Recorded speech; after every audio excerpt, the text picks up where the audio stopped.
Hello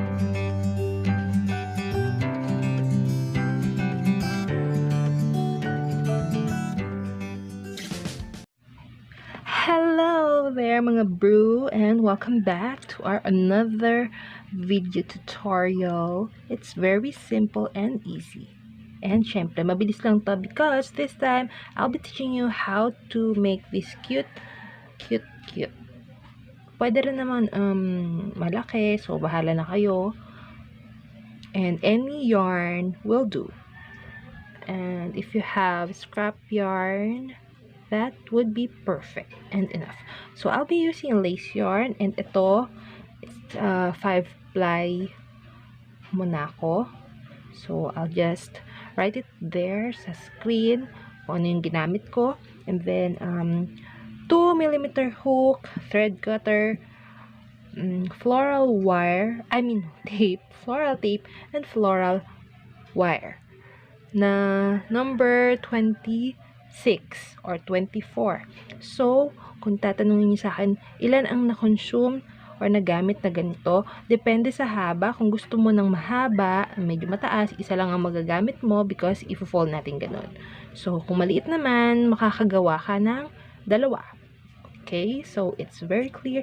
So, wala nang keme-keme. Let's begin.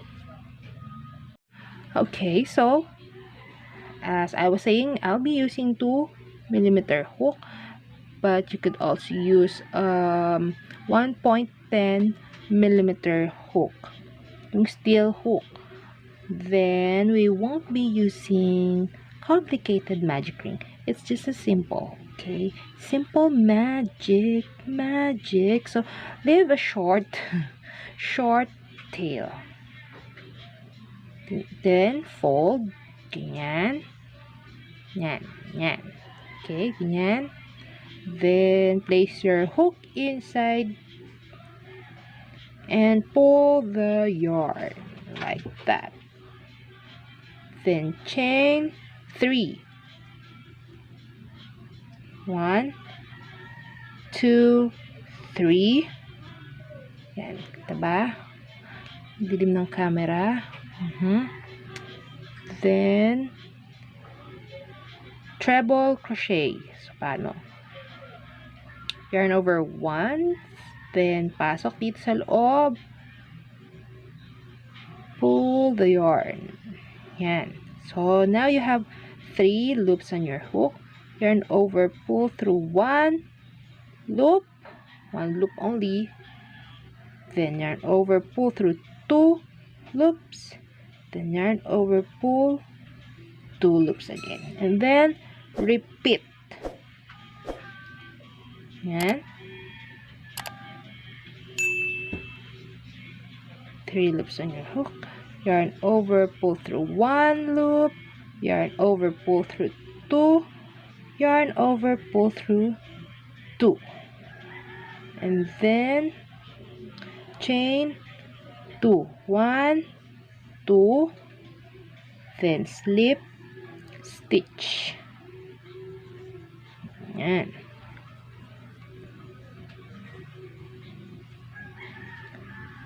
Ganun lang. Tapos, uulitin na natin. Repeat the pattern. Chain 3, 1, 2, 3. Then, make 2 treble crochet.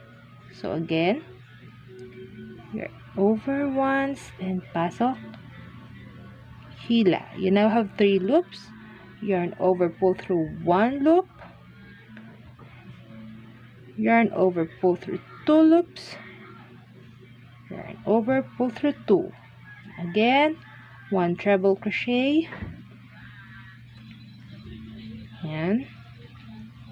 Pull through 2. Pull through 2. Yan. And then, chain 2 again. 1, 2, and then slip, stitch dito sa loob. Yan. Slip, stitch. And that's it. Then, repeat the pattern until you have 4 petals. Then, I'll be back. Okay, so once you're done, don't close the ring yet. So, cut the yarn. Maliit lang. small tail is enough. Then next natin yan. Yan. Lagay natin sa loob. Then we will set this aside first. Then grab your floral wire. It's very simple, no? Ang gagawin lang natin is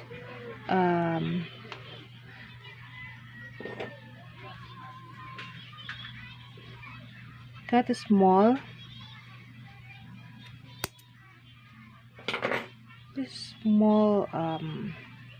short tail. Tapos sa gitna, the middle, center. So mahaba pa to, no? Gagawin lang natin, just wrap it around. Just like that. The center of the solar system, charot.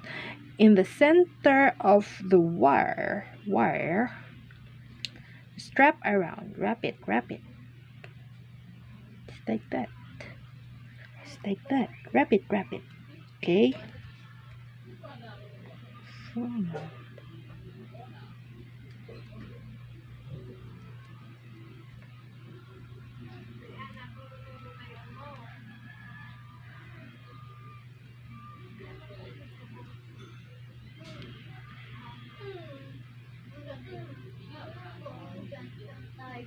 A couple of rounds. 6, 7. Yeah. Then we'll fold it. Fold it like this. Yes.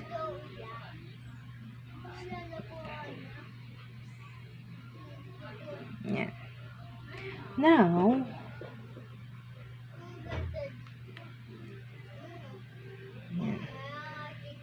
let's grab this one and then yan, ipasok kanya. Tapos hilahin nyo na yung this one. Hilahin nyo na to ng bahagya. Konti lang. Yan. Pull a little bit and then place it like that. Now you're ready to pull it. Okay. Oops.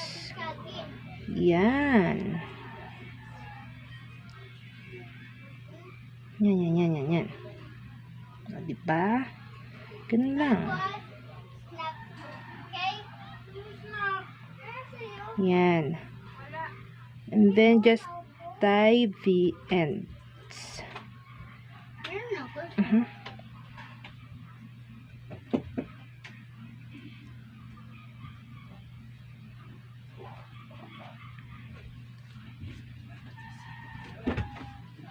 If you want a plain flower like this one, so skip this part.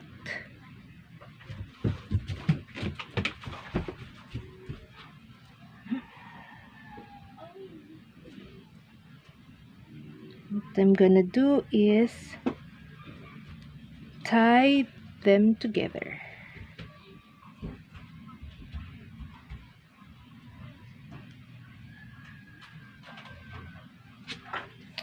February, our love month, is still far, but no, it's a lot of work to do.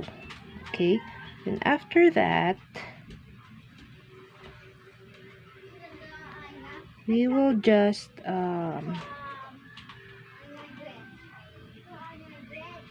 twist the wire.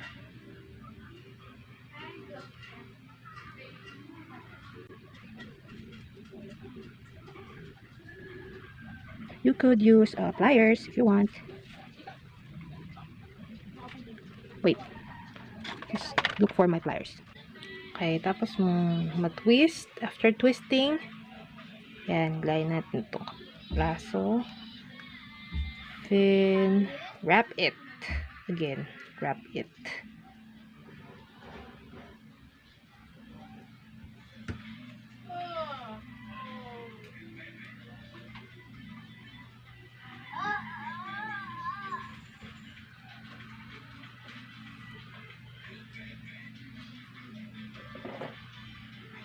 natin kapraso.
That's it, 'di ba? O, simple lang, 'di ba?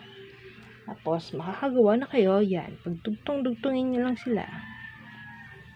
So, I'll make more of it para makagawa pa ako ng isang ganito. I hope you like this simple and very easy tutorial. Make sure to like, share, and subscribe. I'll see you next time. Thank you. Bye!